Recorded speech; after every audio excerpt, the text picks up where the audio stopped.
Hey Regan, my name's Hugo Olguin. How are you? Hey, good. How's it going? Good. I just want to thank you for taking the time out to do this interview. I want to ask you, how would you describe your 2012 season? I'm sure it hasn't been quite the start you've been looking for.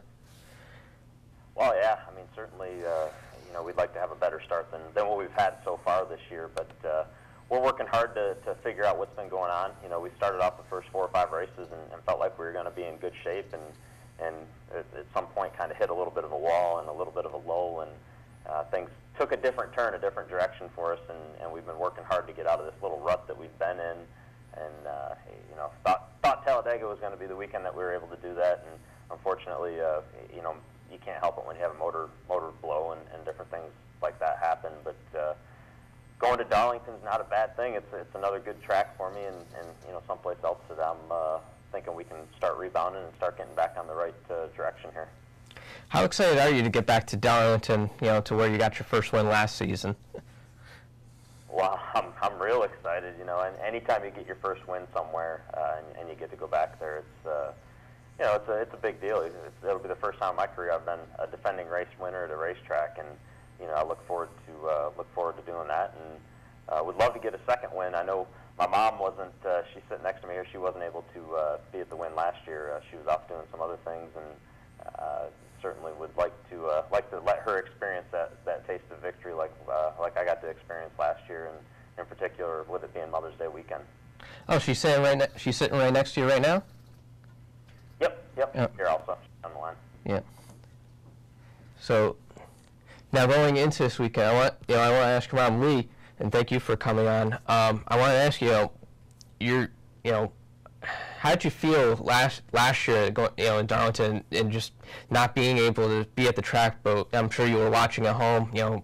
What was your reaction when you saw Regan get his first win? The first thing I thought was, I was actually out on a rescue with animals. I was in Tuscaloosa, Alabama, after the tornadoes. And I couldn't believe that I wasn't there. I just couldn't believe it. And I knew he was going to do it when it 6 laps to go. I knew he was going to do it somehow. It's just that mother's intuition, right? That's correct. And I hadn't seen any of the race. We didn't have power where I was at. So I got to see like the last 10 laps of it, basically. Okay. Now, and you're going to you're going to, of course, attend this weekend, right? You don't want to miss it. Maybe a back-to-back win. That is correct. I'm definitely going to be there, and not to put the pressure on Regan, but a win would be nice. I know. What could be a better Mother's Day gift? I'll take it. Yeah. That's all I want, right? Now, when you watch Regan race, I mean, do you ever get nervous about his safety, driving the cars, especially after the accident last week with Eric McClure in the Nationwide Series with that his injuries? I used to when he was younger. It really bothered me, but now it doesn't because the cars are so safe. Everything is safe outside, inside the car, so he's good. I worry more about him off the track than on. Off the track? Oh boy. Why? What's going on off the track? Well, lots of things go on off the track. That's actually, as we're talking here, one of the things that we're promoting and helping to bring awareness to is the CSX Play It Safe campaign. It's part of what we have on the car this weekend, and there's I think 1,965 accidents in 2011 occurred, and we're trying to, or incidents on train tracks occurred, and we're trying to bring awareness to that. We want to bring that number down, and want to make sure people realize that a train can come from any direction and can cause somebody to have a bad day.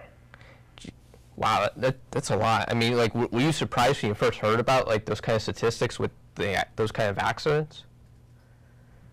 Yeah, well, I think as we got into this stuff and started getting the facts and learning more and gaining more knowledge about it, there was a lot of things that you just don't realize. I think as an everyday person, obviously you see how big a train is, how powerful a train is.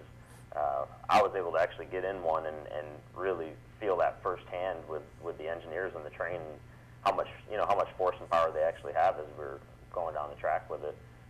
So it's there's a lot of parts to it that are interesting and that maybe I didn't realize, other people don't realize. But at the end of the day, the bottom line is just use caution when you're around the railroad tracks, please. That's what we want to see people do, and play it safe.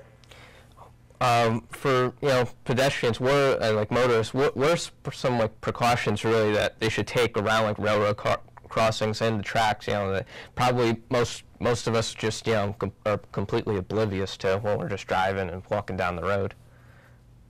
Yeah, well, I think you just hit it on the way.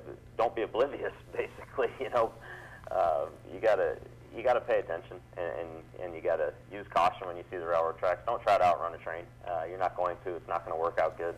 That train. It takes that train up to a mile to stop, depending on how fast it's going. And your car, you've got a brake pedal there. You can stop in 60 feet usually, depending on how fast you're going. So just pay attention, play it safe, and be aware of your surroundings.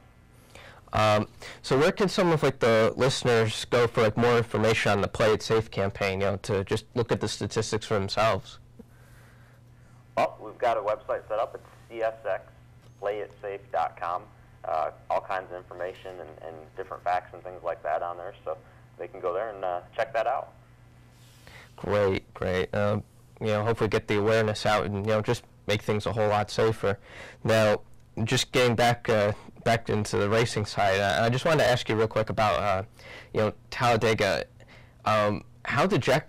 I'm sure it must have felt horrendous, but what was your reaction when you got out of the car? After you blew the motor, because you're really strong at the restrictor plate races, and you're always running up in the front, and that looked like to be a race that you can definitely contend to get a win at. Yeah, I think from a team standpoint, Furnace Row Racing, we always expect to go to the speedways and be up front and have a shot at a win and certainly a good finish. And I guess I was dejected when I got out of the car. I threw my helmet, I kicked the tires, I punched a wall. No, I didn't do any of that stuff. Didn't punch any glass like Amari Starminer, right? Yeah, absolutely. And I was looking for cameras so I could go get mad at the camera guys. And no, I was. It's racing. You're going to have parts malfunctions from time to time. We're fortunate. We get great engines from ECR, and those guys have done a really good job for us. And I think in 2 years, it's the second engine malfunction we've had.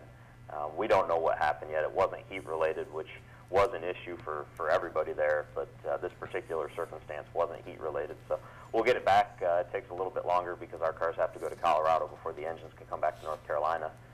But we'll get the engine back to them. I'm sure they'll figure it out, and we'll keep it from happening again. So, in the meantime, it's in the past. You got to put it behind you. You got to move on to the next race, and for us, that next race is Darlington.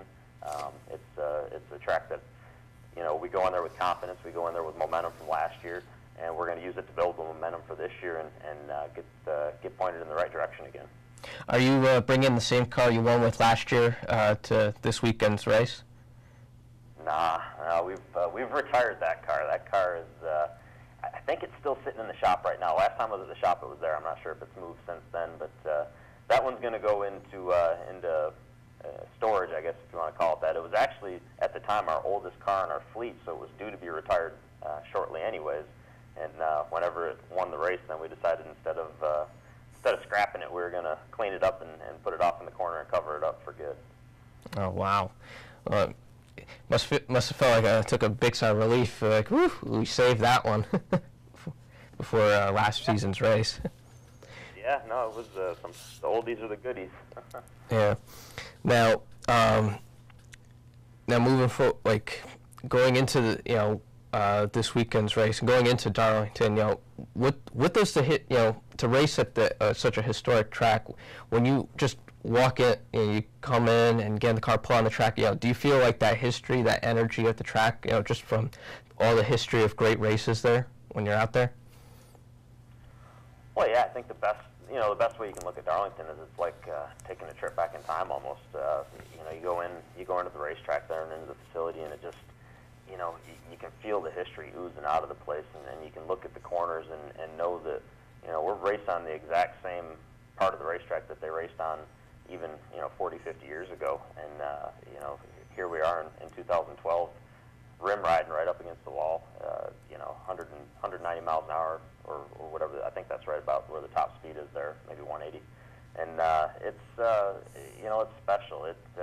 Even before I got my first win there, we go there and it felt different than other racetracks. It just it felt more historic.